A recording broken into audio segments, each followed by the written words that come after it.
Olá, pessoal! Espero que esteja tudo bem com vocês. O caso que eu vou trazer hoje é sobre um incêndio no Gran Circo norte-americano que ocorreu no dia 17 de dezembro de 1961 em Niterói, no Rio de Janeiro. É lembrado como uma das maiores tragédias da história do Brasil. O fogo devastador resultou na morte de 503 pessoas e deixou mais de 800 feridas, sendo a maioria crianças. Esse evento trágico se tornou um marco na memória do país, não só pela sua violência, mas também pelas circunstâncias que o envolveram.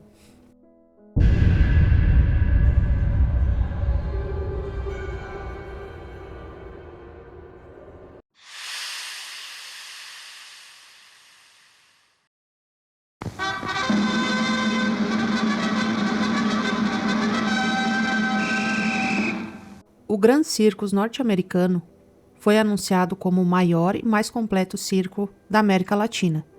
Ele chegou a Niterói no dia 8 de dezembro de 1961.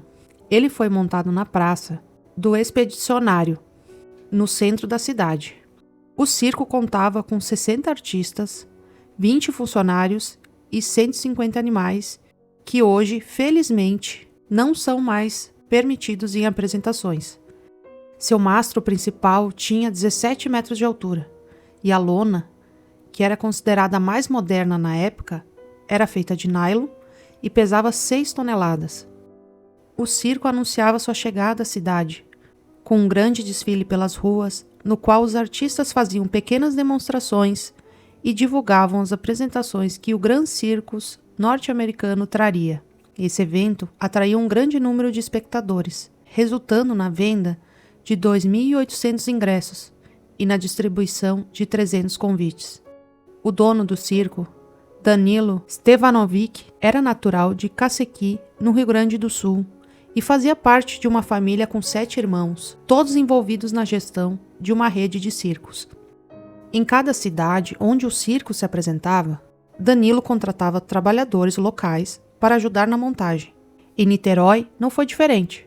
Ele contratou cerca de 50 pessoas para a montagem do circo. Um desses trabalhadores era Adilson Marcelino Alves, conhecido como Dequinha, de 22 anos. Com antecedentes criminais por furto, e segundo algumas pessoas, ele apresentava deficiência intelectual.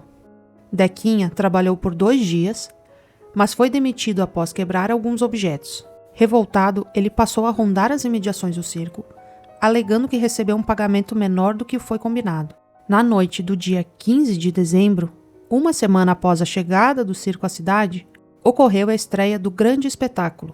Com a lotação esgotada, o evento foi grandioso, contando com uma estrutura que acomodava até 3.400 pessoas, dividida entre 9 arquibancadas, 800 cadeiras e 25 camarotes. Nesse momento, Dequinha tentou entrar sem pagar o ingresso, mas foi impedido. No dia seguinte, ele retornou ao local e provocou o funcionário Maciel, acusado de ser o responsável pela sua demissão.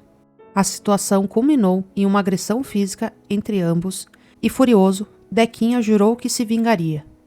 Na tarde do dia 17 de dezembro, Dequinha se reuniu com José dos Santos, o Pardal, e Walter Rosa dos Santos, conhecido como Bigode, que se tornariam seus cúmplices no plano de incendiar o circo. Faltando 20 minutos para o espetáculo terminar, com cerca de 3.000 pessoas dentro da tenda, eles colocaram o plano em prática. Naquele momento, os trapezistas estavam se apresentando e a trapezista Nena, nome artístico de Antonieta, que era irmã de Danilo, havia acabado de fazer seu número, quando, por volta das 4h20 da tarde, avistou as primeiras labaredas vindas da entrada principal. O fogo começou na parte inferior da lona e Nena e os outros 2 trapezistas conseguiram escapar ilesos pela porta dos fundos, enquanto o pânico tomou conta de todos, que começaram a correr desesperados para tentar se salvar. Havia apenas 2 saídas, uma por onde os artistas entravam, atrás do palco, e outra pela entrada principal, onde todos haviam entrado. Em pouco mais de 5 minutos, o circo foi completamente consumido pelas chamas. A lona, que era divulgada como sendo de nylon, na verdade era feita de algodão. revestida com uma camada de parafina altamente inflamável. Semba, uma das 5 elefantes indianas, assustada, correu e rasgou a lona com sua força, criando um enorme buraco. Graças a ela, foi aberto um espaço onde muitos conseguiram passar e escapar, mas também provocou algumas mortes em seu trajeto. A maior parte das pessoas tentou sair pela entrada principal, que dava para um túnel de 13 metros de comprimento por quase 4 metros de largura. No entanto, o caminho estava obstruído por gradis de ferro, aquelas grades que dividem o espaço, criando um percurso que dificultava a fuga. Por isso, o túnel passou a ser conhecido como o macabro corredor da morte. 372 pessoas morreram instantaneamente no incêndio, queimadas ou pisoteadas. Quando as equipes de resgate chegaram, o número de vítimas fatais subiu para 503, sendo que 70% dessas vítimas eram crianças. Os sobreviventes sofreram queimaduras graves e quando todos pensavam que o pesadelo não poderia piorar, o que restava da lona desabou, ainda em chamas sobre a multidão. Muitos sofreram queimaduras de 3º grau nas mãos e nos braços, enquanto tentavam se proteger. Para se ter uma ideia da magnitude da tragédia, o incêndio na Boate Kiss, que ocorreu em 27 de janeiro de 2013, causou 242 mortes, e o incêndio no edifício Joelma, em 1º de fevereiro de 1974, resultou em 188 vítimas fatais. Por uma triste coincidência, naquele dia, os médicos do estado estavam em greve e o Hospital Antônio Pedro estava fechado. Diante disso, a população arrombou as portas do hospital e os médicos em greve foram convocados por meio dos rádios, comparecendo imediatamente para prestar socorro. Soldados do Exército Brasileiro também se dirigiram ao local, além de médicos de clínicas privadas que se ofereceram para ajudar no atendimento. A população de Niterói e das cidades vizinhas se mobilizaram e até os padres se uniram às ações de resgate.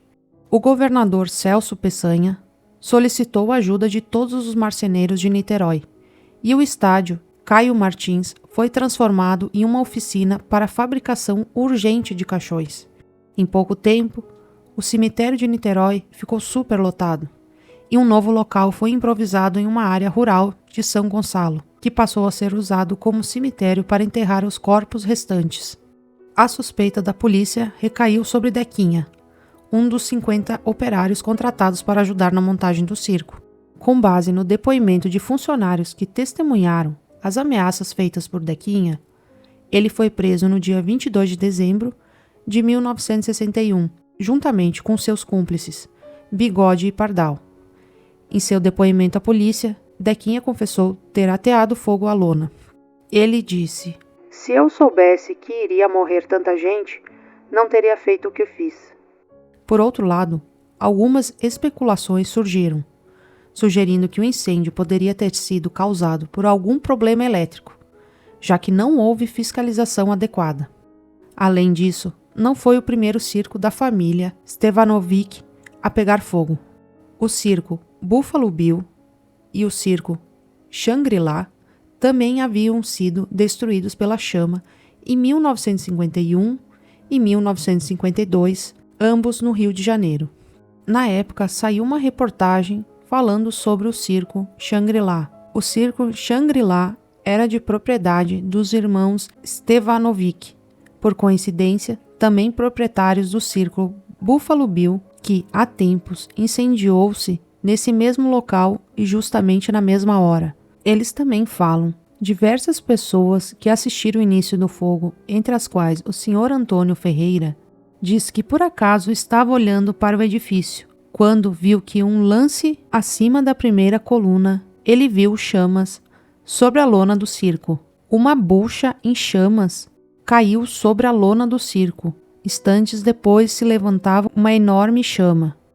Em 1962, Dequinha foi condenado a 16 anos de prisão e seus cúmplices, Bigode e Pardal, foram sentenciados a 16 e 14 anos. No entanto, Dequinha escapou da prisão em 1973 e, menos de uma semana depois, foi morto com 13 tiros. Seu corpo foi enterrado no mesmo cemitério onde estavam as vítimas da tragédia. O autor de sua morte nunca foi identificado. Niterói ficou traumatizada pelos eventos, com os sobreviventes perdendo amigos e familiares de maneira tão trágica e muitos com sequelas irreparáveis.